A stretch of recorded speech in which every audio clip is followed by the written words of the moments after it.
Hi everyone, I'm glad to see everyone's face here today. We have a very cool, very fun lesson that you may see this thing. I'm not going to give it away, but you may see this thing every day and you have no idea that it's a part of science or a big part of science, but you use it every day. So as you are all taking your seats, I want to avert your attention to the board to see if you can pick up on what we are going to be talking about today from a movie clip that I think is pretty popular.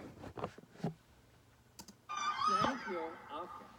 Now realize that you guys have probably heard about this other villain who stole the pyramids. Apparently it's a big deal. People are calling it the crime of the century and stuff like that. But, am I upset? No, I am not. A little, but we have had a pretty good year ourselves. And you guys are all right in my book. No raises. No, I'm not going to get any raises. What did we do? Well, we stole the Times Square Jumbotron. That's how I roll.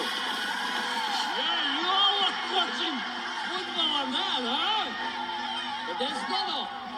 We stole the Statue of Liberty. The small one from Las Vegas. And I won't even mention the Eiffel Tower. Also Vegas. Okay, I wasn't going to tell you about this yet, but I have been working on something very big. Something that will blow this pyramid thing out of the water. And thanks to the efforts of my good friend, Dr. Nafario. Thank you. Oh, yes, he's smiling. Now, we have located the shrink ray in a secret lab.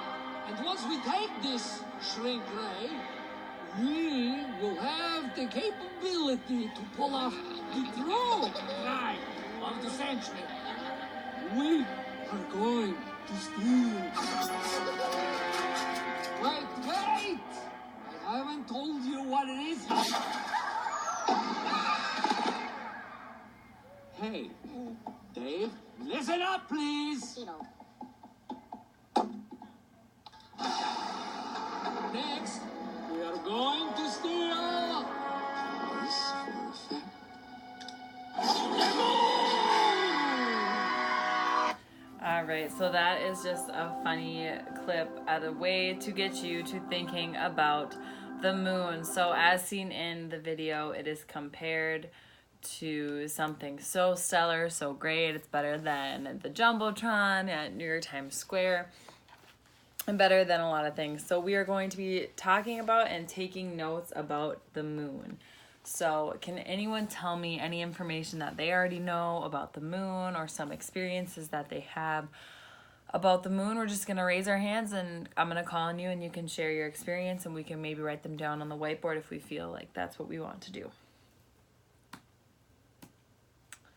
So now that we've kind of got our conceptions and our ideas about the moon out there, I'm going to go over a couple that I thought could be talked about. And I want you to either raise your hand if you think this is true, and if you think it's false, I want you to stand up on your feet and get out of your seat. As respectfully as you can. Don't be crazy too much to where it's going to be a distraction, but just stand up nicely.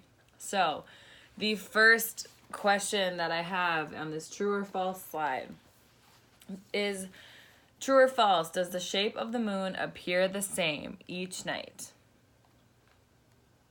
A lot of you should be standing up because that is false. The shape of the moon does not appear the same. The shape of the moon itself is the same, but the difference is the shadow that is appearing on the moon that we see the light of. So if you didn't get that one right, that's no big deal. We're just going to move on to the next one. This is not to see who gets all of them right or to see who gets all of them wrong. So the next one is, different countries see phases of the moon on the same day. True or false? This is false. So a lot of you should be standing up again. Different countries do not see different phases of the moon on the same day. Every country is going to see the same phase of the moon on the day, because that is the cycle of the moon. And the last one that I hope a lot of you are going to know, but if you don't, that's no big deal. This is just one that I think a lot of we have talked about in previous lessons.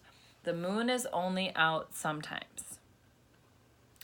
All of you should be raising your hand, because that is not true. You all should be standing up. Sorry. That is false. The moon is out all the time. The moon is not only out sometimes. The moon is out all the time, whether you see it or not. Sometimes you can see it in the morning, but a lot of the times you can't see it and it's still out. It's still there. We just can't see it either because of the sun or because of the weather, along those lines.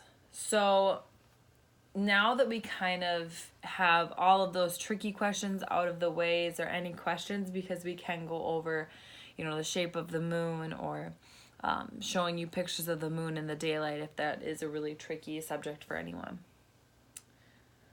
Okay, so moving on, I'm going to have you all just kind of take notes if you please. If not, that's fine. We're going to be having some in-class and peer-to-peer discussions, so just being an active listener, having your eyes on me and listening, keeping your body calm. So the first thing I'm going to be talking about is what is true.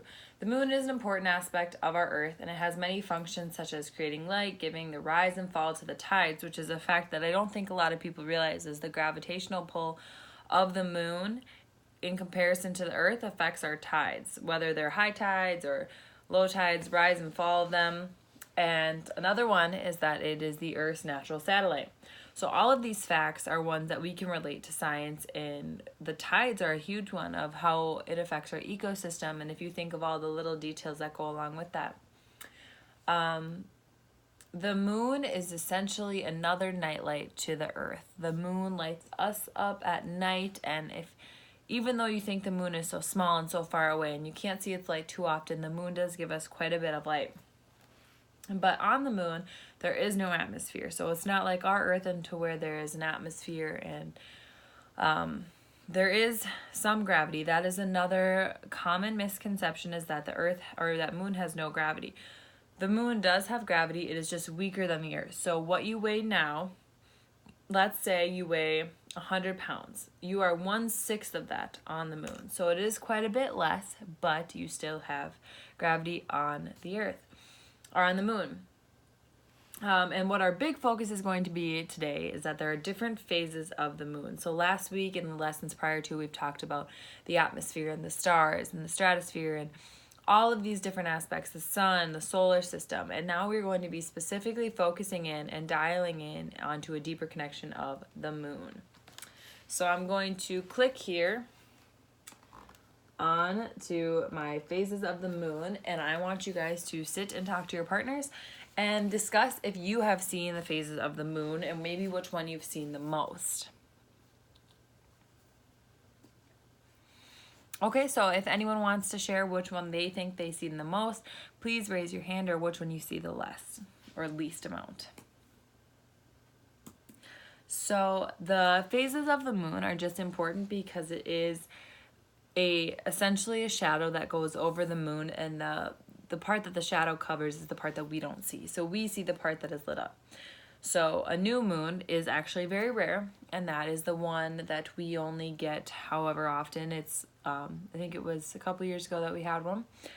The next one is a waxing crescent, and that's the tiny sliver of them. And the next one is the first quarter, and that for some, even though it says first quarter, it is a half. Quarter half is, I guess, how you can think of it. The next is the waxing gibbous, which is another way to look at almost full. It cuts off just that waxing crescent that we had. The next one that we probably see most photographed would be the full moon. And then it kind of just goes backwards, so we can see the waning gibbous, which is just essentially, it goes backwards from the top of where it was. We're going to see a large part of the moon with only a tiny crescent taken out. The last quarter, the other half, we're going to see lit up, and then the waxing crescent, we're just going to see the other half have a tiny small part showing to us. These different moon phases can mean a lot of other things. And the moon is so interesting in the fact that there's so many factoids that you can look up and find yourself. So we are actually going to raise our hands or discuss as a class any interesting facts that we know about the moon. Okay, so moving on, one interesting fact about the moon that I have, does anyone know what the space race is?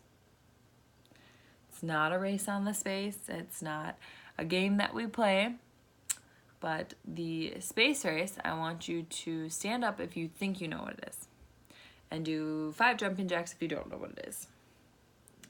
So the space race is essentially a race that we had to get to the moon first. We wanted to get onto the Earth and see what was on the moon, and this kind of, why did we do this? This was a really big deal to prove kind of our intelligence to other countries.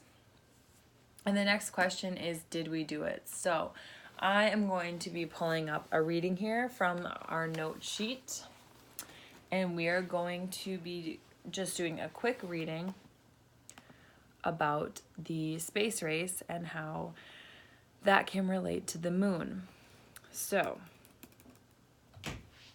I will just be reading out loud the space race worksheet, and we're going to listen to that as a class. So the race to space. On May 25th of 1961, President John F. Kennedy spoke before a special joint session of Congress and challenged the country to safely send and return an American to the moon before the end of the decade.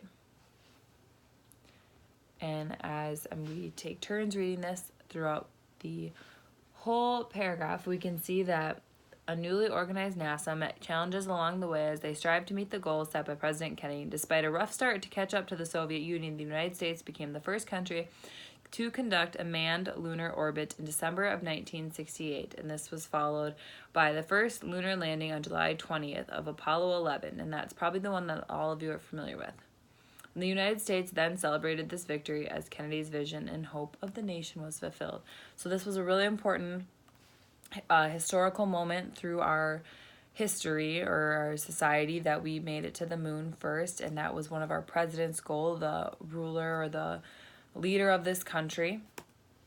And as much as the moon may seem something that we take for granted because we see it every day outside of our windows or in the morning, it is a big part. And for you guys today, you're going to be doing a project, and I'm just putting these notes on the board quick.